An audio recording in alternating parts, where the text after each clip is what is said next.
What I mean by that is nothing is guaranteed to you. You have to find the adversary and you've got to find him yourself, and you've got to maintain tally, doing everything that you can, contorting your body to use whatever visuals you have available in the cockpit to stay alive. So fight to survive is really the name of the game in defensive BFM, and you're going to keep doing that until the adversary either hits the ground, runs out of gas, or your wingman saves you. So there we go.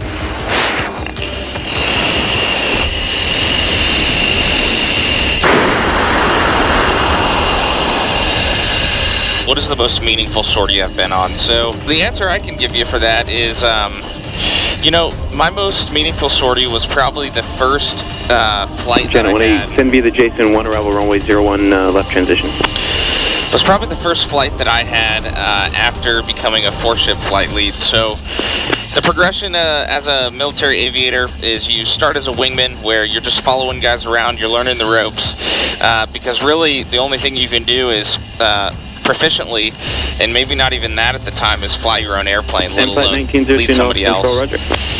And so after about a year or so, depending on your performance, as a wingman, you'll get put into something called the flight lead upgrade, which the duration of it varies depending on, once again, your performance, but after about a 6-month period, you'll become a 4-ship flight lead and certified to take another 3 F-16 aircraft with you into combat. So the first flight I had with a wingman after being trusted to those proverbial keys was an incredibly surreal experience.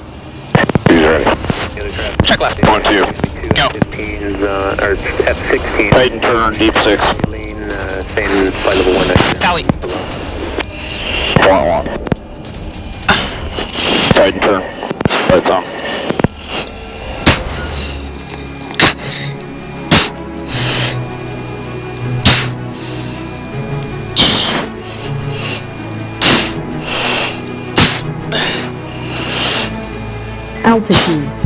Altitude.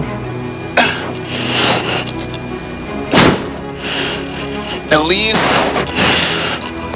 He's at lag. Now. AB, can I save it? Maybe not in a 2-bag, but we saved it. Oh. Go Viper 10,000. Viper, knock it off. Viper 1, knock it off. Viper 2, knock it off. Woo! Alright, max 6.9 G's there. That was a good one. Left-hand turn.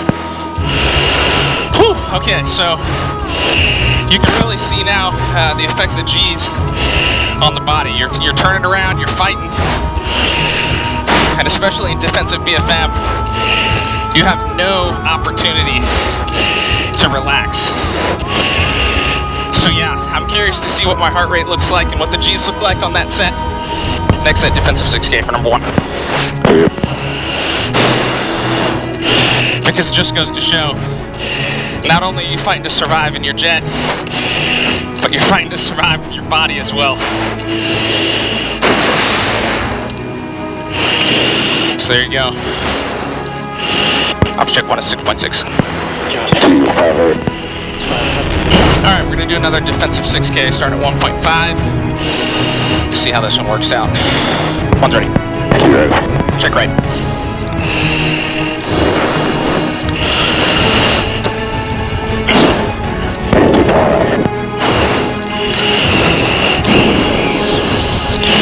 He's turn 5, right? Yes, where is he? 4. Tally. 1 turn 1. Oh, lights on.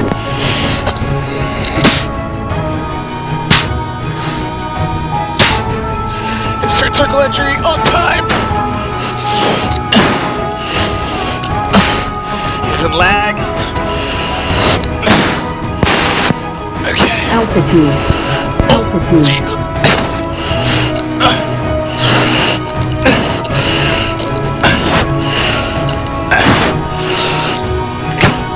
Oh no. He's gonna overshoot. Maybe. Go Viper 11,000. Viper, knock it off. Viper 1, knock it off. Viper 10, knock it off. Front off left. Alright, well. That's what you get when you fly against one of the most experienced guys in operational test. Some of these guys are so experienced that, you know, they just never miss.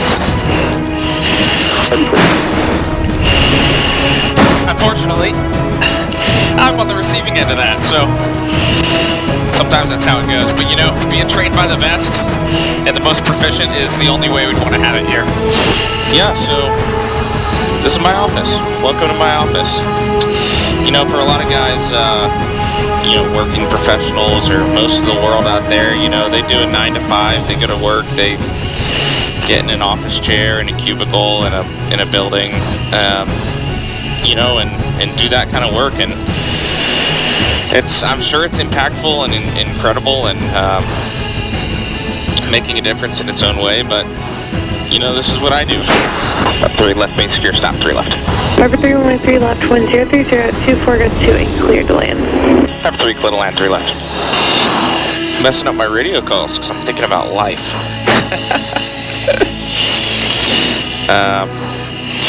But yeah, I mean, it's not necessarily the right thing or the wrong thing, but it's good to have you guys out here flying with me because, you know, it's not just fun and games when you're flying a jet like this. You know, a lot of people see, you know, the cool airplane, cool flying, and think it's just, you know, us going up and having fun. But in reality, there's a lot of responsibility. There's a lot to do. There's a lot being asked of a typical fighter pilot in the Air Force. That it is a full-time job and a half a lot of the times. So yeah, I would say for every flight we do about you know, can be up to, you know, 12 hours of mission planning the day prior, and then, you know, 3 hours to 4 hours for the brief prior to the flight. You fly for an hour and a half, and then you debrief for, you know, up to 4 hours or even more sometimes. So there's a lot going into a single sortie, which is the only portion that a lot of people see.